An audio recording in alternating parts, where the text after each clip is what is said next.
A esta hora de la mañana recibimos en TPA Noticias Matinal a Ángel Rey, es el director de la Asociación Centro Trama en Asturias. Ángel, bienvenido, buenos días. Muy buenos días. Cumple 25 años, felicidades. Gracias. Bueno, antes de entrar en materia, no sé si habrá gente que no sabe a qué se dedica la Asociación Centro Trama. ¿Nos lo explica brevemente? Pues sí, Trama es una ONG, una entidad sin ánimo de lucro, que surge en Madrid en la década de los 80 y actualmente tiene una implantación en el ámbito nacional y trabajamos, bueno, pues con aquellos sectores socialmente desfavorecidos y en Asturias principalmente con infancia, familia, adolescencia, jóvenes adolescentes. Ese es nuestro campo de actuación. Trabajan con jóvenes, con adolescentes durante 25 años. ¿Ha cambiado esa forma de trabajar? Ha cambiado mucho. Nosotros hemos cambiado cuantitativa y cualitativamente. Empezábamos siendo 2 profesionales hace 25 años y ahora la plantilla la forman más de 100 profesionales. Eso es un cambio importante. Pero eso en España, me dice. Eso en Asturias. ¿Ah, en Asturias más de 100? En España tenemos unos 700 personas trabajando y en Asturias más de 100 profesionales. Eso supone un cambio. Y un cambio cualitativo porque las realidades han cambiado, las necesidades han cambiado, los perfiles han cambiado y por tanto, bueno, hemos tenido que ir adaptándonos, ¿no?, a las nuevas necesidades y a esas nuevas carencias de la juventud y de los niños y niñas asturianos. Bueno, ¿cómo ha cambiado el perfil? ¿Cuál es el perfil ahora? Seguimos teniendo en parte un perfil igual, o sea, hay situaciones familiares, de situaciones en el ámbito con familia desestructurada que no ha cambiado, que seguimos teniendo esos perfiles, esos niños y esas niñas, pero hay nuevos perfiles. Ha habido un aumento de edades de adolescencia que hace años había menos, tenemos realidades como menores extranjeros no acompañados que hace años no existían, tenemos menores reales con problemas de salud mental incrementando, con lo cual, bueno, nuevas necesidades y por tanto de nuevos perfiles. La salud mental quizás sea lo más novedoso, ya se ha quitado ese tabú, ¿se habla más? Es un tabú, pero creo que la salud mental, no solamente infantil, sino en general es una situación que se está dando cada vez más. Es un tabú para la sociedad hablar de ello y cuando hablamos de niños y de niñas, pues el tabú es mayor y los recursos, pues yo creo que es donde más habría que implementar a fecha de hoy, ¿no?, recursos con esta población. Alguna vez que hemos hablado aquí con algunos jóvenes, no sentado donde estaba usted ahora, sino bueno, pues a domicilio, como digo yo, que les vamos allí a ver, sí decían que lo asumían como la salud mental como un problema normalizado, en el sentido de si me rompo una pierna voy al traumatólogo, si tengo un problema mental voy al psicólogo. ¿Notan ustedes que los jóvenes lo aceptan a lo mejor que los más veteranos? Los jóvenes, los niños, niñas y chicos y adolescentes empiezan a ver como algo, como una necesidad y piden ayuda. Cosa que hace años no existía esa realidad o no la detectábamos, por lo menos nosotros.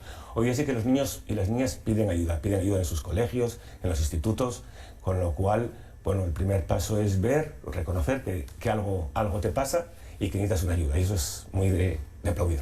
Hemos hablado del perfil de las personas que atienden ustedes y de alguna manera también de lo que le voy a preguntar ahora. ¿La sociedad ha evolucionado en estos 25 años? ¿Hemos cambiado algo? La sociedad ha cambiado, hemos cambiado todos. Para bien o para mal, quizás sea la pregunta. Sí. Pero hemos cambiado, no, creo que hemos cambiado para muchas cosas para bien.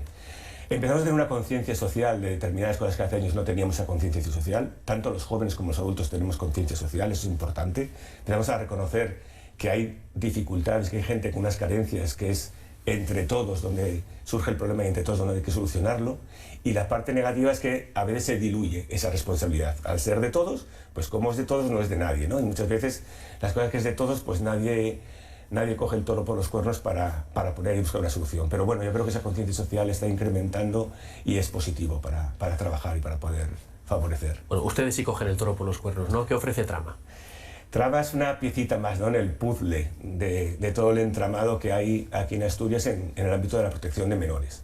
Somos una pieza más que pretendemos dar respuesta a aquellas necesidades que van surgiendo.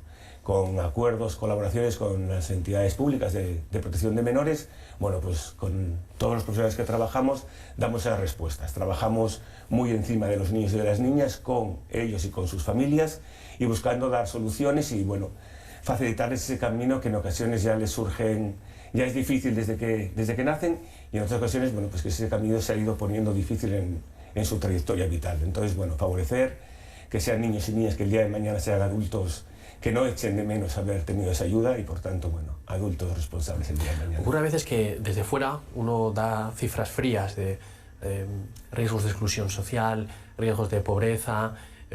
Ustedes lo ven, es decir, esto existe. Existe una población con unas necesidades muy importantes. De manera siempre creo que los adolescentes, el 100% de los adolescentes están en una situación de riesgo. Porque la adolescencia es una época de riesgo, es una época de vivir, de experimentar, de desconocimiento. Por tanto, hay un riesgo y ese riesgo hay que acompañarlo. Por suerte, en un porcentaje muy alto, ese acompañamiento en el ámbito familiar se da y no requiere de una ayuda externa.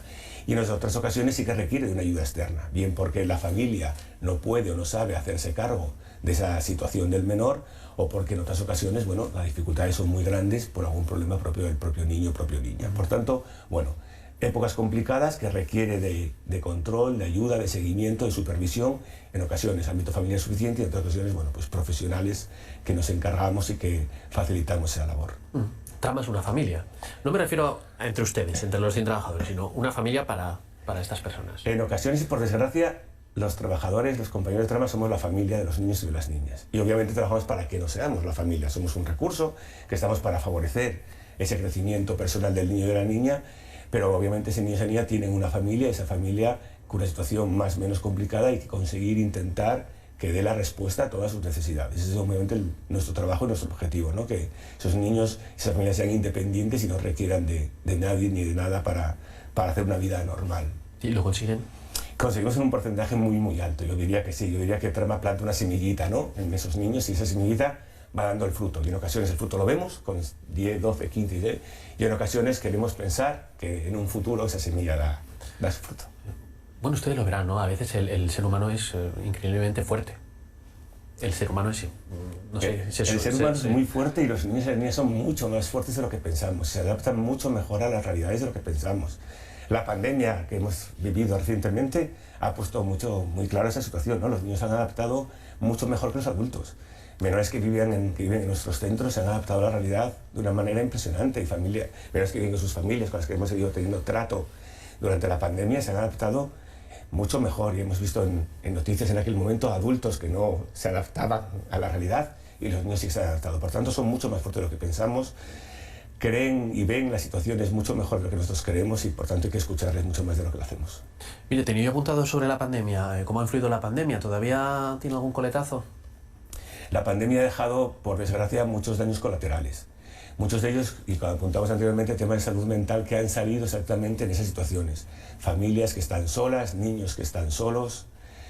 Y por tanto, bueno, esa situación que hemos vivido, desgraciadamente, pues ha dejado ver muchas carencias, y también la parte positiva es que, bueno, al ver esas carencias hemos podido con el tiempo empezar a trabajar en ellas. Por tanto, vamos a quedarnos con la parte buena de la pandemia, que nos afecta a nosotros, que es esas carencias que hemos podido ver, bueno, pues poder intervenir y trabajar en ellas. De alguna manera, yo veo desde fuera Trama como una manera de dar una oportunidad a unos niños, ¿no? A unos menores, una oportunidad la misma que tengan pues, otros niños en unas circunstancias más adecuadas. Ya no digo normales. Exactamente. Para nosotros, obviamente, los niños y las niñas es el objetivo a trabajar. Y hay menores que tienen una situación complicada que, como yo siempre digo, explica el por qué se comporta. No justifica el comportamiento, pero sí lo explica. Y esa explicación surge porque hay una realidad detrás. Y en esa realidad es en la que hay que trabajar. Trabajamos con el menor y trabajamos con la familia, porque al final los menores, los niños y las niñas no viven de manera autónoma, viven en un ámbito familiar. Quizás no el más adecuado, o quizás haya que trabajar determinados aspectos con esa familia, pero realmente es el objetivo a trabajar con ellos, educar y que sean familias que sean independientes de todos los niveles. Mire, hablaba también de los menas, ¿no? Cuando escucha discursos como los de Vox, ¿qué piensa? Bueno, yo creo que en la política, vivimos una época que en la política todo vale. Yo creo que al de ganar votos vale todo. Y en ocasiones desde la política se lanzan mensajes que son mentira. Y eso, bueno, me preocupa, pero en parte la mentira cae con el tiempo. El problema es cuando se lanzan mensajes que son verdad, pero esa verdad es sesgada. Por tanto, esas verdades sesgadas para mí son las grandes mentiras, porque te amparas en la verdad, pero ocultas otra parte importante, y por tanto el mensaje que llega a la población, si bien es una parte verdad, oculta una gran parte. Y en ocasiones, y quiero pensar desde el ámbito político, se busca ese hacer daño al adversario político, pero no se tiene en cuenta el daño colateral. Y el daño colateral son los niños y las niñas. Por tanto, bueno, yo pediría esa parte, ¿no?, que pensemos antes de buscar ese voto más o ese daño al contrincante, ver que esos niños y esas niñas, bueno, pues al final ya nacen con unos prejuicios en ocasiones, y esos prejuicios, bueno, pues a veces se van incrementando por estas situaciones. Por tanto, bueno, sepamos medir, sepamos ver lo que hay detrás y la realidad que hay auténtica. Sí, dice, se dice una verdad y también se dicen unas mentiras. sobre los menas y el discurso de Vox. ¿Cuál es la verdad y cuál es la mentira? No hay verdad, o sea, no es que sea una parte verdad, una parte mentira. Los menas son una realidad que tenemos en Asturias. No todos los menores extranjeros que llegan a Asturias son menores que acaban en el ámbito de la delincuencia juvenil. Tenemos un porcentaje muy amplio, muy grande de menores que tienen una inserción social y laboral muy buena. Hay menores que llegan a Asturias con un proceso migratorio muy claro, que han dejado atrás situaciones complicadas, que han dejado en el camino amigos, familiares, y por tanto eso es la realidad.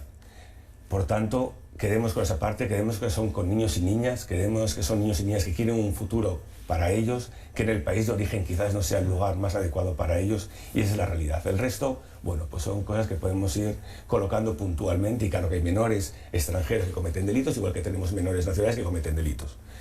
Que se ve a veces más unos que otros, bueno, a veces visualizamos lo que queremos visualizar y a veces ponemos en la parte pública lo que nos interesa, ¿no? Si al final nos interesa una parte, ponemos una cosa, y si queremos poner otra parte, ponemos otra. Pero bueno, son niños y niñas con una realidad, con unas situaciones individuales previas muy complicadas en muchos casos, que es lo que no conocemos y no entendemos, y lo que en ocasiones, como digo, explica otras situaciones. No las justifica, pero sí seguro que explica muchos comportamientos de estos niños.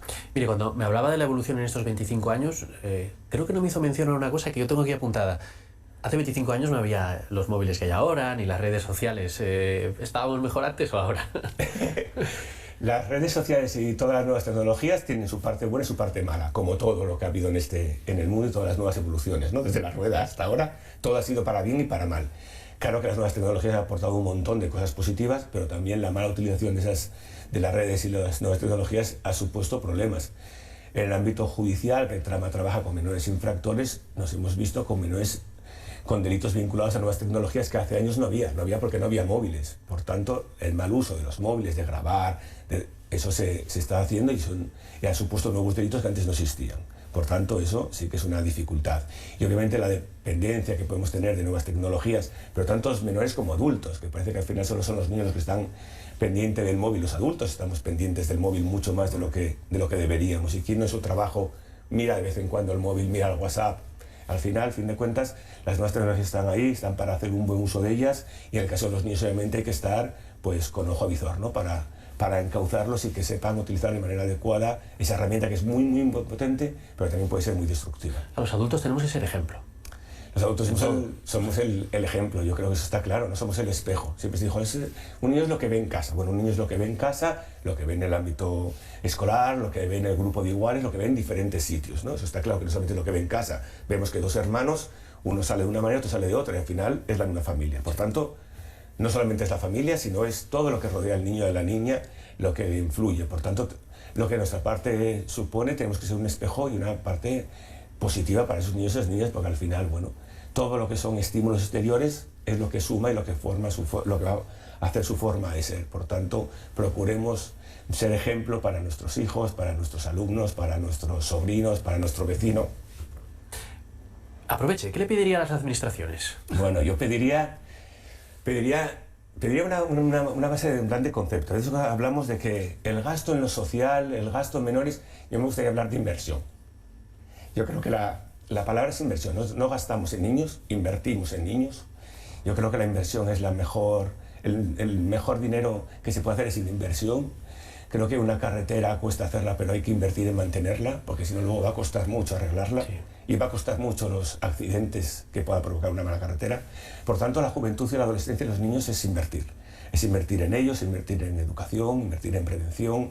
Y esa inversión al final va a dar su fruto. Y yo creo que lo que pediría un poco a los políticos, ¿no? Que no hablemos de gasto, sino que hablemos de inversiones. Claro, los niños de hoy son las Asturias de mañana, ¿no? En este caso. Yo tengo aquí apuntado también. ¿Y qué le pediría a su vecino? Es decir, ¿qué le pediría a la sociedad? La sociedad pediría varias cosas. Primero, obviamente, que vean a los niños y a las niñas como lo que son, niños y niñas. No pretendamos ser o buscar en los niños una responsabilidad de adultos. No les pongamos esa responsabilidad, no la tienen. No es justo para ellos. Le pediría a los padres y a las madres que sus hijos cumplan sus sueños y no los sueños de los padres. El padre que quiso ser futbolista y no lo fue, su hijo no tiene por qué serlo. Y le pediría a todos eso, un poco de conciencia, ¿no? de darnos cuenta de que hay problemas, que algunos igual no los tenemos, pero que sí la gente que nos rodea los puede tener. Por lo tanto, un poco de comprensión, un poco de de empatía, ¿no? Que es esa palabra que a veces nos llena el agua con ella y nos cuesta tanto luego hacerla, ¿no? Empatizar me parece que es algo fundamental. Muchos de nuestros niños les cuesta mucho empatizar, pero también a la sociedad en general le cuesta mucho empatizar, ¿no? Ponerse en la situación y entender determinados comportamientos que son consecuencias de una vivencia previa, ¿no? Y de una situación familiar determinada. Entonces, bueno, eso es un poco lo que pediría. Mire, ya no tenemos tiempo para más, pero en 25 años, ¿cuántas veces se ha emocionado? Uf, muchas. Muchas. La que más, en la pandemia hemos tenido que montar un piso de un día para otro para niños y niñas que sus papás ingresaban en el UCA y no tenían a nadie en el mundo. A nadie, estaban solos. Y aquello sí. Bueno, muchas gracias por su trabajo. Por 25 años más, aunque me gustaría que no los cumplieran, porque lo ideal sería que ustedes no estuvieran en el fondo. Sería ideal, pero bueno, sinceramente creo que vamos a hacer falta. Bueno, Ángel Rey, más gente como usted. Muchas gracias. Gracias a vosotros.